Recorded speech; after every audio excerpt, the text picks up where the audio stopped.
Imagine waking up tomorrow and the global economy has suddenly completely stopped. Just completely ground to a halt. Yeah. Visual. Fast zoom on a bustling city street freezing in place. Cut to an empty highway, change fives, and it's not a war. It's not some massive natural disaster. Right. It's simply because 3 or 4 companies that you've never even heard of decided to halt their operations. Visual. Blank world map turning dark gray. Cut to 4 faceless silhouettes in suits, change fives. Which is a terrifying thought, honestly. That really is. So who are they? Visual, a smartphone screen glitching out. Fast cut to an empty bread basket on a table, change fives. And how do they control literally everything, from the bread on your table to the smartphone in your pocket? I mean, it sounds like science fiction, right? Or some wild conspiracy theory. But it is just the mechanical reality of how our modern supply chain is actually built. Exactly. And that is the entire mission of our deep dive today. We are pulling back the curtain on these invisible giants that really run our world. Yeah. Visual. A mountain of data, visualizing as glowing code ZAS zoom into a magnifying glass over physical documents, change fives. We have been digging through an absolute mountain of data for this one. I mean, everything from obscure cybersecurity white papers and OECD financial data to massive geopolitical breakdowns. Yeah, it's a staggering amount of information. But when you synthesize all these different fields, a very clear and honestly somewhat fragile picture emerges. We are basically looking at extreme market concentration. Oh, I was shocked when I found this out. I mean, the illusion of choice in our daily lives is just wild once you see the raw data. Visual. A grocery store aisle filled with hundreds of colorful brands. The brands fade away to show just 4 corporate logos, change fives. Oh, absolutely. But before we solve this mystery and show you who is really pulling the strings, make sure to subscribe and like the Curious World channel so you never miss one of these deep dives. So if we really want to understand global control, we should probably start with the most fundamental human need: food. Right. We start with your breakfast. Visual. Map of global shipping routes. Fast cut to a supermarket aisle. Fast cut to a sizzling German bratwurst. Change fives. So we have to talk about a group known in the industry as the ABCDs. Right, the big 4. Yeah. That stands for Archer Daniels, Midland, Bunge, Cargill, and Louis Dreyfus. Right. And these are agricultural commodity traders. They originally started as, family-owned grain traders back in the 19th and 20th centuries, just moving wheat from farmers to bakers. But they're definitely not just moving grain anymore. Visual. A pie chart showing 70% colored in dark green with the letters ABCD cut to a giant wheat field being harvested by a fleet of tractors, change fives. The Oxfam research we reviewed shows these 4 companies control over 70% of the global grain market. 70%, it's huge. 70% of the world's wheat, corn, and soy. I mean, Cargill actually used to have this incredibly bold slogan. It literally said, "We are the flour in your bread, the wheat in your pasta, and the salt on your fries." What's fascinating here is how they evolved, right? Because they went from simply being traders to becoming what the sources call cross-sector value chain managers. They practice this really extreme vertical integration. Okay, so vertical integration is one of those textbook terms.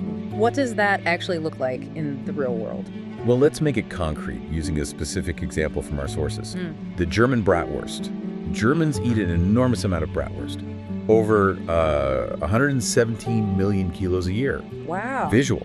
A map zooming in on the Amazon in Brazil, a dotted line tracing up a newly paved highway. Change fives. Yeah. So to get that single sausage onto a plate in Munich, soy is grown in Brazil. But the Brazilian farmer doesn't act alone. The ABCD companies supply the genetically modified seeds and the fertilizer to that farmer. Okay. Then they use their own proprietary fleet of trucks to move that soy up a 3 down the 500-kilometer road called the soy highway. Visual. A massive cargo ship sailing across the ocean. Fast cut to an industrial factory in Hamburg with smoking chimneys. Change fives. It gets loaded onto ships owned or chartered by Cargill. It sails across the Atlantic to Hamburg, Germany, where it is refined by a massive, multi-million-dollar facility owned by ADM. So they're touching it every step of the way. Exactly. Then it is sold directly as pig feed in the Weiser Ems region. The pigs eat the feed, become sausage, and finally end up in your supermarket. So, okay, let's unpack this for a second. It's like playing a game of Monopoly where one person owns the board at the bank. Look, dice, yeah. Right, and the little metal car you're driving. They aren't just taking a cut of the final sale. They are capturing profit at the seed level, the trucking level, the shipping level, and the refining level. Visual. An animation of a coin dropping into 4 different piggy banks labeled with ABCD, Fast cut to a stock market graph spiking upward. Change 5. Exactly. They control the land, the shipping, the processing, and the financing. And that is the part that really blew my mind, because the Oxfam report highlights the years 2008 and 2011, and these were years when global food prices just skyrocketed. Oh yeah, major crises. People all over the world were rioting because they were struggling to buy basic staples like bread and rice. Visual. Newspaper headlines flashing about the 2008 global food crisis. Cut to a bar chart showing Cargill's profits hitting $4 billion, change 5s. But during that exact same crisis, Cargill made record profits, nearly $4 billion in 2008 alone. Yep. How does that happen? I mean, if food is so expensive that nobody can buy it, how is the food supplier making record cash? Because they did not just make that money by selling expensive physical food. They made a massive portion of it on the financial futures market. Wait, really? So they are acting like Wall Street traders? Exactly. Because they own the whole physical supply chain, they have real-time data that no government or financial analyst could ever dream of having. Oh, wow. They know if it's raining too much in Iowa, while simultaneously knowing there is a drought in Australia. And they know exactly how much grain is sitting in silos in Brazil right at this second. So they basically know the actual crop yields weeks before the government even publishes their official agricultural reports. Visual. A satellite hovering over the Earth gathering weather data. Fast cut to a trader looking at glowing green numbers on a screen. Change 5s. Precisely. And because they control every single physical step of that journey, they possess an insurmountable information advantage. And they use that asymmetric data to place massive financial bets on whether the price of wheat is going to go up or down. That is just incredible. But, it raises a much bigger question for me. What's that? If the ABCDs control the physical food and the logistics, who is providing the massive amounts of capital required to run these global empires? Like, who owns the companies that dominate our daily lives? Right.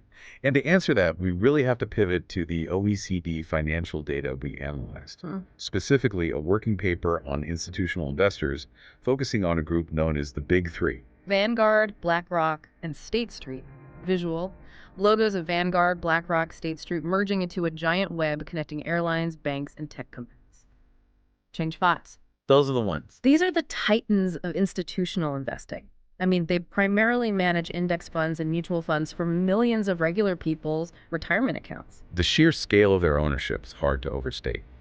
The OECD data shows these three companies combined are the single largest shareholder in at least 40% of all listed companies in the United States. That's almost half the market. And if you look at the S&P 500, the biggest, most powerful companies in the world, Vanguard, BlackRock, and State Street are the largest owner in 88% of those companies. Visual. A grid of 500 company logos minus 88% of them light up with the exact same glowing blue color. Change 5s. 88%. It's wild. Airlines, tech giants, software manufacturers, banks, they own a massive controlling chunk of essentially everything. In economics, this creates a deeply complex phenomenon called common ownership. Okay, here's where it gets really interesting and honestly a bit confusing for me. I want to challenge you on this. Visual. An American Airlines plane flying next to a United Airlines plane, cut to a single hand, holding strings connected to both planes. Change 5s. Go for it. Let's say Vanguard owns an 8% stake in United Airlines, and they also own an 8% stake in American Airlines. Both are massive competitors, right? Right. Do those airlines really have an incentive to aggressively compete and lower ticket prices for you and me? According to the unilateral effects theory outlined in the OECD research, the answer is often no. Really? Yeah. Even though Vanguard and BlackRock are considered passive investors, meaning they just buy stocks to track a market index rather than, actively picking winners, their sheer size actively reduces market competition. But hold on, they are passive. They aren't sitting in a smoky boardroom pointing fingers and yelling at the CEOs of United and American to collude and fix prices. No, of course not. Because that would be highly illegal. So how does merely owning the stock automatically raise my airline ticket price? It is much more subtle and systemic than illegal price fixing. They do not need to explicitly order a CEO to do anything. By simply holding the shares, executing proxy voting, and having direct dialogues with management, the fundamental incentives of the entire industry shift. Visual. A scale weighing one company's logo against a bag of money. The scale shifts to weigh multiple logos together against a bigger bag. Change 5s. Okay, I think I'm following. Think about how a CEO gets paid. It's usually based on stock performance, which is voted on by the shareholders.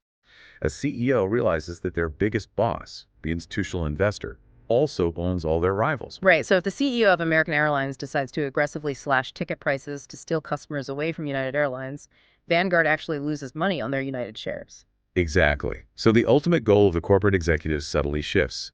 Instead of trying to crush the competition to gain individual market share, the incentive becomes maximizing industry-wide profits. Because nobody rocks the boat.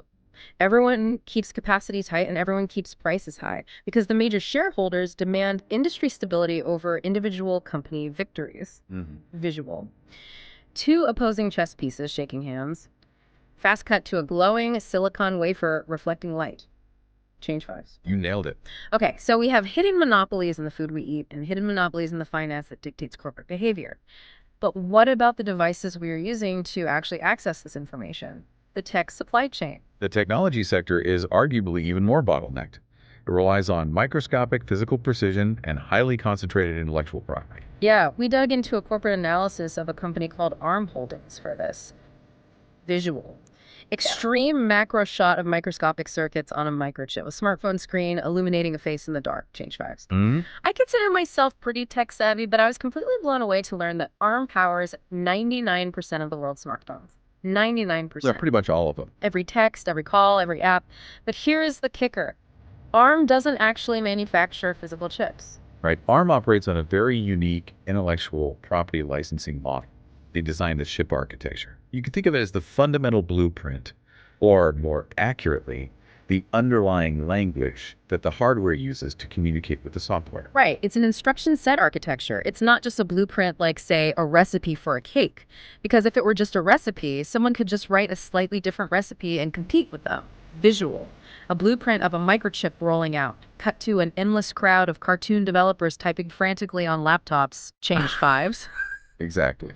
But the sources show they have a developer ecosystem of over 22 million developers. And that developer base is the key mechanism. It creates incredible customer stickiness through a network effect.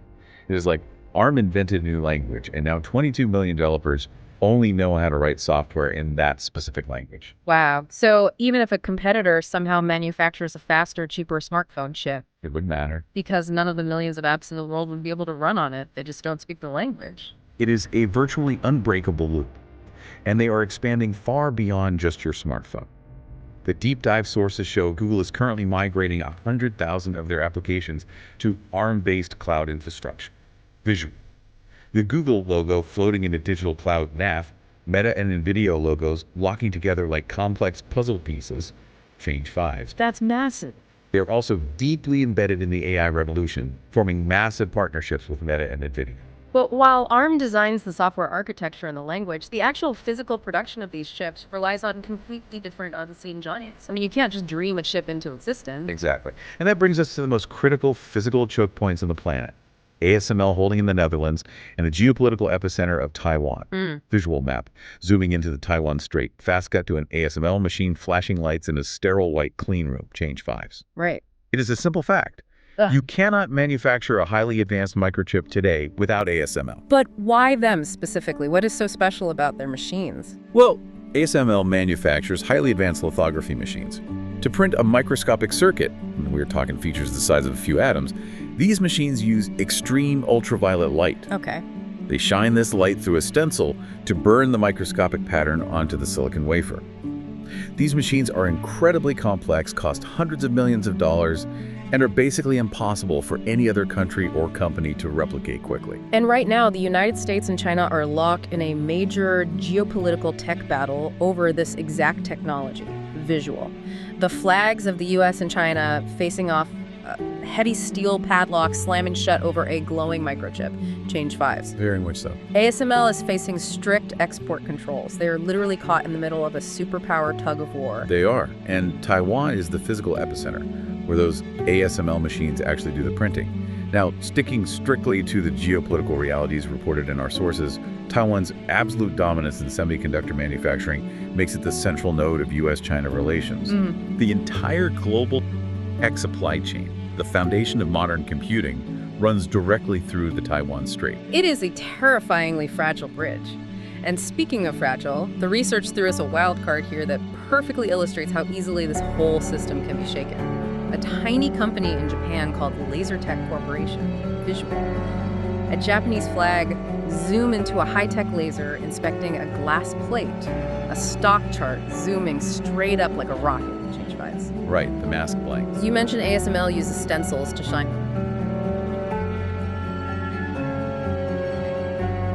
light onto the silicon. LaserTech makes highly specialized machines that inspect those stencils, and they cost $40 million each. Yeah, those stencils are called mask blanks. If a mask blank has a microscopic speck of dust on it, or a tiny defect, the extreme ultraviolet light will print that defect onto the silicon, and the entire chip is completely ruined. Oh, wow. LaserTech essentially makes the only machines capable of inspecting these mask blanks at that atomic level. Because of the massive boom in AI chips, LaserTech's stock absolutely exploded. They became one of Japan's most actively traded companies practically overnight. But then, the fragility of the market was exposed. A short seller named Scorpion Capital stepped in. They published a massive report accusing this high-flying company of being a colossal fraud. Visual. The word fraud stamped in red ink over a stock chart. The chart instantly plummets downward off the screen, change 5s. Which sent shockwaves everywhere. Right. Now, we are just reporting what the sources say, but it shows the mechanism of how volatile this tech world is. Scorpion Capital essentially bet that the stock would crash, published their research claiming LaserTech's inspection technology was a mirage, and the market just panicked. It perfectly highlights the vulnerability. One accusation against a tiny, previously invisible company that makes one specific machine can send financial shockwaves through the entire semiconductor market. If we connect all these dots, we have concentrated food with the ABCDs, concentrated finance with the big three, and deeply bottlenecked silicon with ARM and ASML. But to actually tie all this together, you have to physically move goods across oceans and digitally move data across the globe. And both of those networks, the physical logistics and the digital data streams, have hidden systemic vulnerabilities. Let's look at moving the physical goods first. Visual. Glencore cargo ships crashing through heavy ocean waves, fast cut to a world map with shipping routes glowing bright red, change 5s, enter Glencore. They are a massive commodity marketer. But they don't just dig copper and coal out of the ground. They're absolute masters of something called arbitrage. Arbitrage is essentially exploiting price differences in different markets. Our sources break down how Glencore executes this on 3 distinct levels: geography, time, and production. Okay, let's make that concrete. What does geography arbitrage actually look like in practice? Visual. An animation showing a block of coal bought in one country, a clock spinning fast, the coal changing shape, and selling for double the price. Change 5s. So geography means they utilize their massive shipping network to buy a raw material where it's incredibly cheap, load it onto a vessel, and sell it halfway across the world where demand is made expensive. Right. And time arbitrage. Time arbitrage is even more strategic. It means they buy a commodity when there's a glut in the market and prices are rock bottom. But instead of selling it, they hide it in their vast network of global storage tanks and warehouses until a crisis hits, supply drops, and they sell it when the price artificially jumps. That's brilliant. And production arbitrage is where it gets really clever. They buy low-quality, cheap raw materials like high-sulfur coal. Then they blend it perfectly with high-quality coal, just enough so that the mixed product passes environmental regulations, and they sell the new blended product for a massive premium markup. They completely control the physical flow of the world's natural resources. So that dictates the physical world. But every single one of those trades, every shipment of grain by Cargill, every proxy vote by Vanguard, every semiconductor blueprint from ARM, they all require the instant transmission of digital data. Visual. Underwater glowing fiber optic cables resting on a dark ocean floor, pulses of intense blue light racing through the glass, change 5s. Right. And all that data runs through the physical shadows of our global fiber optic networks. Yeah, we reviewed a white paper from a cybersecurity company called Arkwit, and they highlight a staggering statistic. There are roughly 800,000 miles of underwater fiber optic cables resting on the ocean floor right now. And that 800,000 miles of physical cable supports 99% of the entire global internet. Visual. A globe wrapped tightly in glowing blue strings. A digital counter spinning rapidly up to $10 trillion. Change 5s. 99%. Yes. More importantly, it supports over $10 trillion in financial transactions. Every single day. $10 trillion. But why are those cables suddenly considered so vulnerable? I mean, we've had them for decades. The threat landscape is fundamentally changing because of the rise of quantum computing. Currently, global data is protected by encryption that relies on incredibly complex math puzzles. Puzzles that would take a normal supercomputer thousands of years to solve. Right, but a quantum computer doesn't solve math linearly. Exactly. A sufficiently powerful quantum computer could theoretically solve those math puzzles almost instantly. Oh, wow. The cybersecurity industry warns of a strategy called harvest now, decrypt later.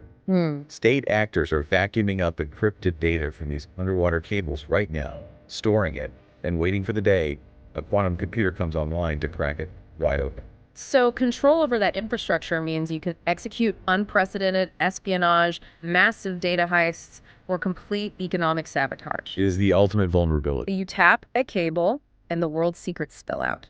And this existential threat is exactly why the cybersecurity industry is rapidly moving towards zero trust architecture.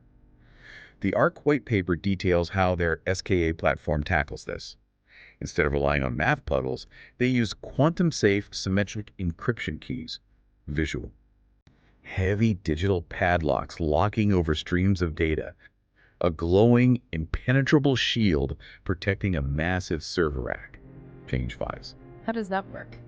The mechanism is brilliant. It creates highly secure, identical random digital keys right at the endpoints of the network. Yeah. Because the keys are perfectly random strings and not mathematical equations, there is no puzzle for a quantum computer to solve. Right. So even if someone intercepts the data from a submarine in the middle of the Atlantic, it's perfectly useless noise. Zero trust. Basically, you build the network assuming that someone has already breached the physical cable, and you secure the data at the exact moment of creation and receipt.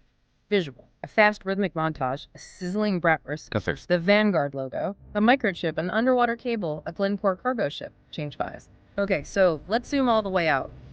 What does this massive web of information let's bring this right back to you, listener. It means that the concept of an open, decentralized free market is, well, largely a mirage. Your daily life is a heavily curated experience managed by interconnected entities you rarely, if ever, actually see. That is the perfect way to put it. Today, you ate food that was priced and transported by the ABCDs. You processed a payment for that food through a bank largely owned and influenced by the Big Three. You did it using a smartphone architected by the language of ARM. Visual. A person holding a smartphone while eating breakfast noon to show faint digital strings pulling their hands from the sky, change 5. That very phone was manufactured using precise ASML equipment, and the data from that financial transaction traveled over underwater cables currently caught in a silent quantum arms race. You interact with these invisible giants dozens of times a single day without ever seeing a single one of their logos on a billboard. It leaves us with a profound paradox. We live in an era where the pursuit of global efficiency has naturally created extreme, almost total concentration. Right. If a handful of unseen corporate entities essentially design, fund, and run the physical and digital infrastructure of human civilization, who really holds the power to solve our next major global crisis? The governments we stand in line to vote for, or the invisible giants we don't? Man, that is a heavy, necessary thought to end on. But exposing those mechanics is exactly why we do this show. If this deep dive changed how you see the world today, do us a huge favor, subscribe and like the Curious World channel right now. Keep questioning the systems around you, keep learning, and we'll see you on the next deep dive.